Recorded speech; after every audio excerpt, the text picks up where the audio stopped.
Adventure and Pipeman on W4CY Radio.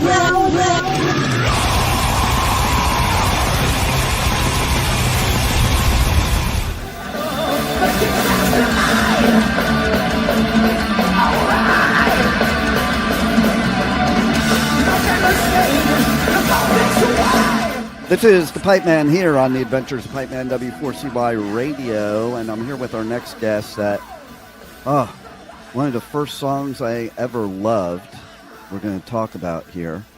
So let's welcome Bones from Tailgunner. How are you? Hey, man. Yeah, I'm good. Thanks for having me on. Oh, my pleasure. And, you know, I'm kind of bummed because I was at Download doing interviews in the press area, and I didn't get to catch you guys playing Hit the Lights at Download. I was like, when I saw the video, I'm like, fuck, I missed that? That sucks. Well, that's the thing with Download is, you know, people say these days, Download doesn't have any heavy metal bands anymore, but they don't look. So thankfully we'll be back next year and maybe we'll play Hit the Lights again. Okay, well, I'll be there next year, so I'll make sure to not schedule any interviews during your set then, for sure. So I want to know, okay, so you're doing Hit the Lights. It's now going to be on the upcoming album, No Life Til Leather. Let's start with what made you pick Hit the Lights of all the Metallica songs? It was actually picked for us, I got to admit. We got asked if we wanted to be on the compilation album, and obviously, you know, we said yes. We saw Saxon and Motorhead and so many great bands on there. We were never going to turn it down, you know, and so many great British heavy metal bands. But we got sent the track that we were going to do, and no complaints. I mean, like you say, Hit the Lights, incredible metal tune, and the opener on the album as well. You know, can't get better than that. I know, right? And I remember, I was there at Metallica's first show. And I remember the first Metal Massacre and hearing that song on there. And I was like, oh my God. Now, like, that's what turned me into a thrash metalhead right there. Before that, it was like Priest and Maiden, and then Metallica and Slayer after that. But, and that brings me to something else, because you guys have a new album as well. And it was produced by KK Downing. How did that happen? That's a long story, really. I'll condense it down for you. I mean, we put out a debut EP back end of 2022 in December called Crash Dive. It's the first thing we ever released. And somehow, I still don't know who it was, but someone turned KK onto it. I mean, I need to find out who and buy him a beer one day, right? But KK heard this EP and obviously liked what he heard, and we got an invite to open. He was making his big comeback with KK's Priest, the first KK's Priest show at the Steel Mill, KK Steel Mill in Wolverhampton, which is a killer venue in the Midlands. It was Paul Di'Anno as main support, you know, before he passed away, and then KK asked us to open, which was killer. I mean, basically, he said to his manager, like, this new band, Tailgunner, I want them to open this show. And it was only the second time we'd ever supported another band. It was a big deal for us. And things really just exploded from there. And went crazy, really. And we stayed in touch with KK over the next kind of year or so, and his manager, and basically these days we share the entire same team, so we've got all the same people behind us. And when it came time to do this new record, our second record, and we were talking about producers throwing names around, and someone went, well, why don't we just ask KK? And it was like, fuck yeah, that's perfect. Right. And thankfully he was up for it, and we had a blast, man. I mean, just learning so much from, you know, a heavy metal god, really. And he's the nicest guy in the world too. So like, he really is. He really is. I mean, we've been lucky enough to tour with some of our heroes and some big bands and all the rest of it. And, you know, you meet some good people, you meet some bad people, but, you know, KK it's true. He's the nicest guy. I mean, forget Dave Grohl. KK is the nicest guy in rock and roll. I have to agree. And I think Dave is nice too, but I mean, like, KK is just, Here's the thing. I think a lot of icons, not all, but most icons, they have no clue they're icons because they didn't set out to be a rock star. They just wanted to be a musician. And so, like, they're usually the nicest ones and the most humble because they have no clue, in a sense, and it's kind of hard to conceive if you're not that egomaniac, that you're like this metal god. Like, I would put myself in his shoes, and it's like, I'd probably be like, what are they talking about? you know, like you don't really think of it that way. No, he's a very humble guy. I mean, he'll be telling us stuff about, we'll be in the studio. We were in the studio and he was referring to something Priest did in the 80s, but something super obvious. He'd be like, oh, we had this intro on this album we did, Screaming for Vengeance, called The Hellion. And we're like, yeah, we know Ken. Like, right. like it's an obscure song by some band nobody knows.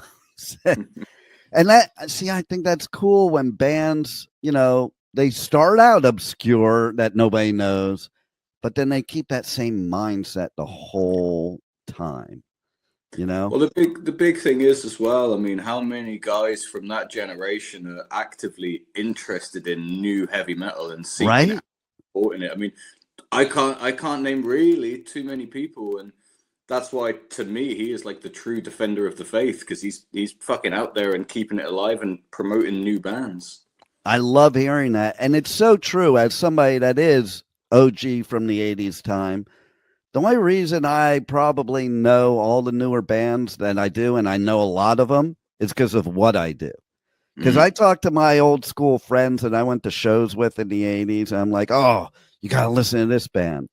And the problem was back then, to be honest, we were such fucking stupid gatekeepers that God forbid anything new should come along after the 80s. Like my friends from way back, they still kind of think, oh, there's no good bands since the 80s. And I'm like, yeah, I'll show you a few bands that'll blow you away. Yeah.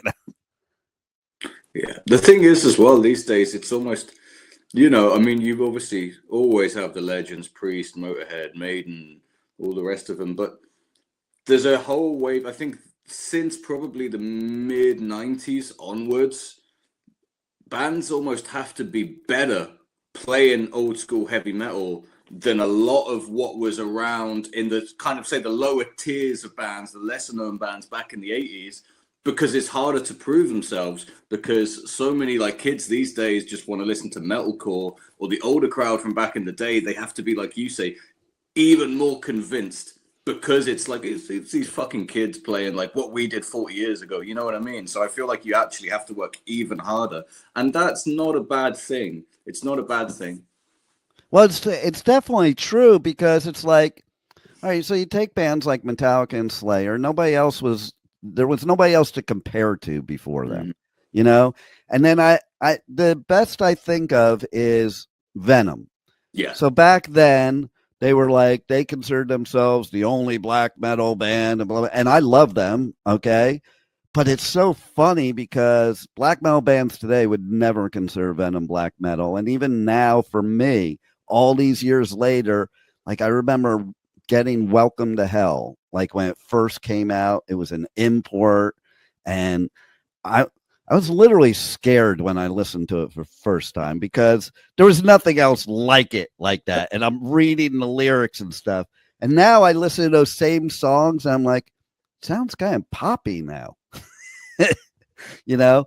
And that's why I dig you guys too, because you kind of have that old school feel with new metal, not genre new metal, but today metal, type of modernization, I think, is the way I look at it.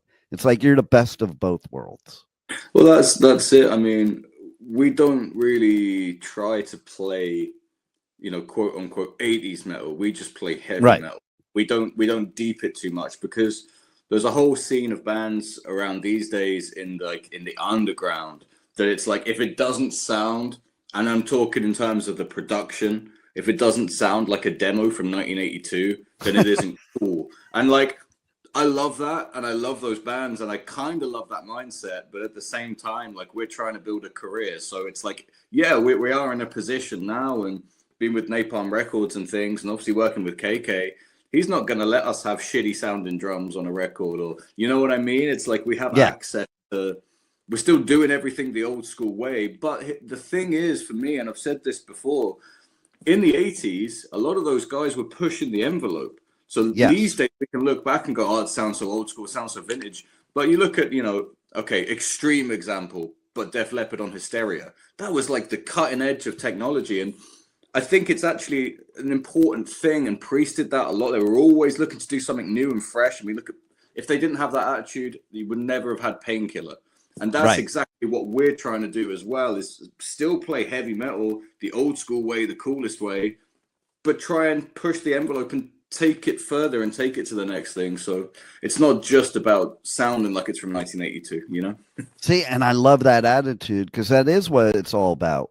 We don't need to regurgitate everything. That was the beginning, and you do need to evolve. Doesn't mean that's not an influence, but it's not like, it's not like Slayer set out to sound like Priest or Maiden, but when Slayer first started, that's what they did, is Priest and Maiden cover songs and stuff like that. Tom didn't even know what heavy metal was when he joined Slayer.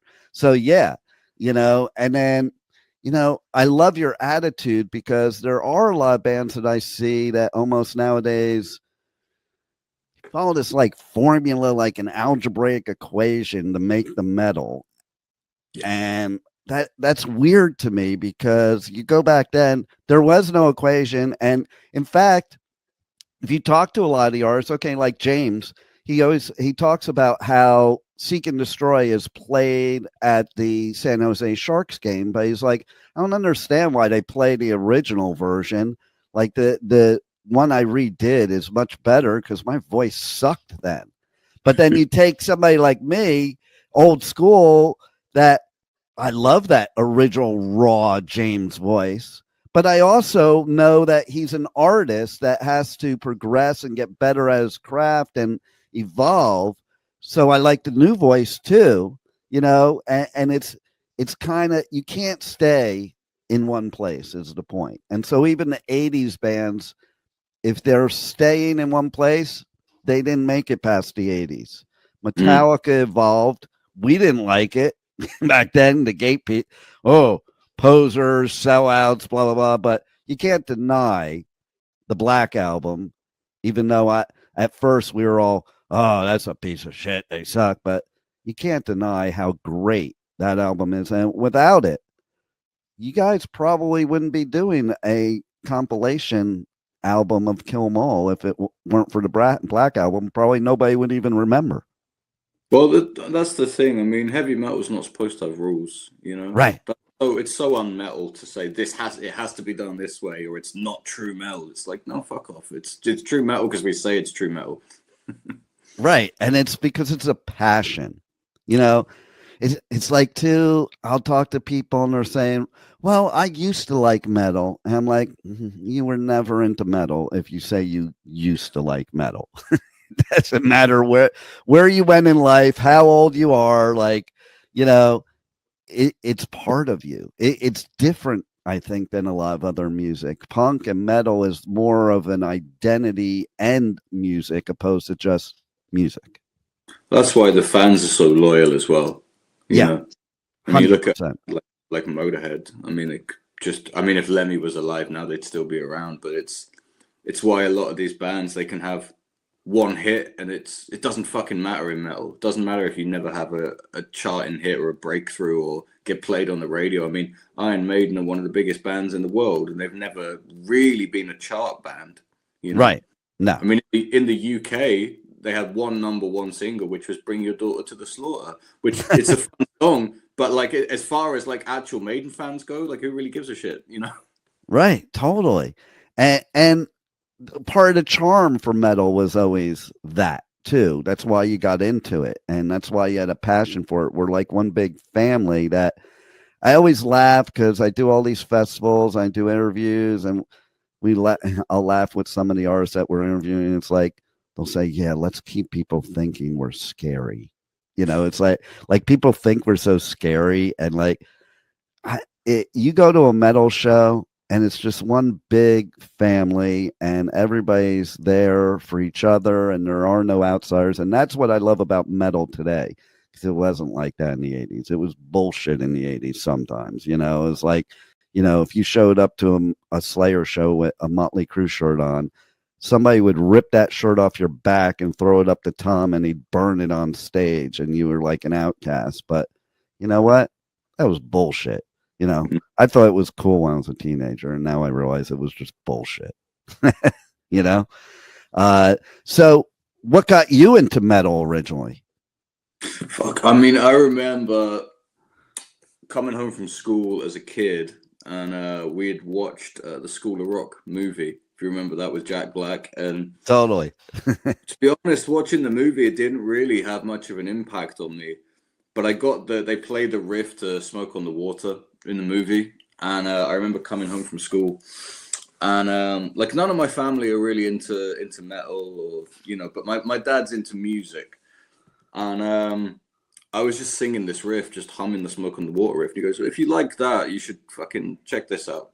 And he sat me down with a pair of headphones and put on the Back in Black album, and like, oh man, as soon as I heard Brian Johnson sing, it was like that fucking moment in The Wizard of Oz. I mean, I've heard Ozzy say about it, but it's like the world went into color. And I mean, literally from that fucking moment as a kid until now, I'm exactly the same person. Do you know what I mean? And that same night then, I heard Guns N' Roses and AC/DC and the Pistols for the first time, and just totally blew my mind. And that was it. That was just it. I was away at the races. It's kind of how it works, right? There's that one time and you're just like, I saw Motley Crue live at the Roxy before they had an album. It was the first club show I ever went to.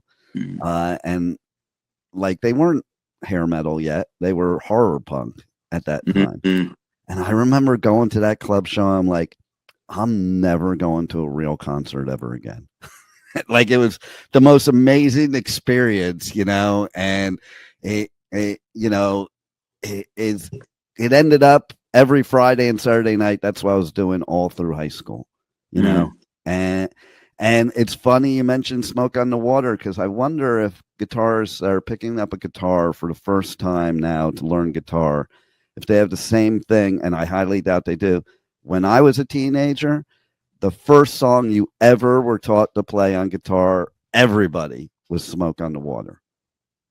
I think it's still pretty much the same. I mean, I can't speak for kids now, but bands don't really write riffs like that. I mean, new style of bands. I mean, I saw a fucking like a reel on Instagram the other day, and it was a guitar player saying, how did we end up at this? And he was playing like a modern metal chuggy riff, when he's like, but 40 years ago we had riffs like this, and he's playing like Lay It Down by Rat, you know. And it just, no one really, I say no one, we do, because I gotta fucking push my band, but no one writes riffs like that anymore.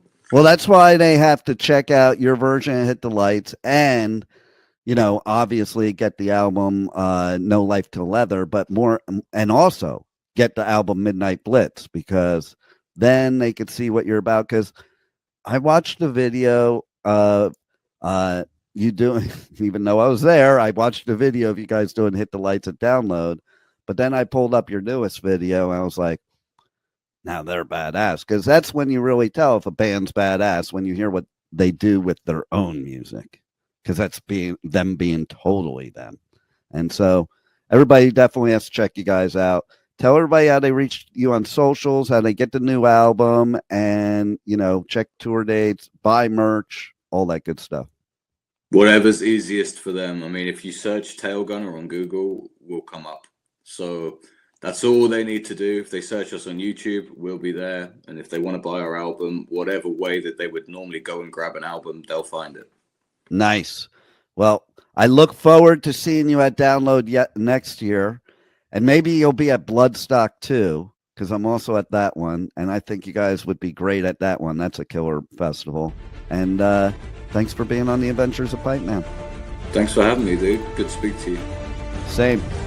Thank you for listening to the Adventures of Pipeman on W4CY Radio.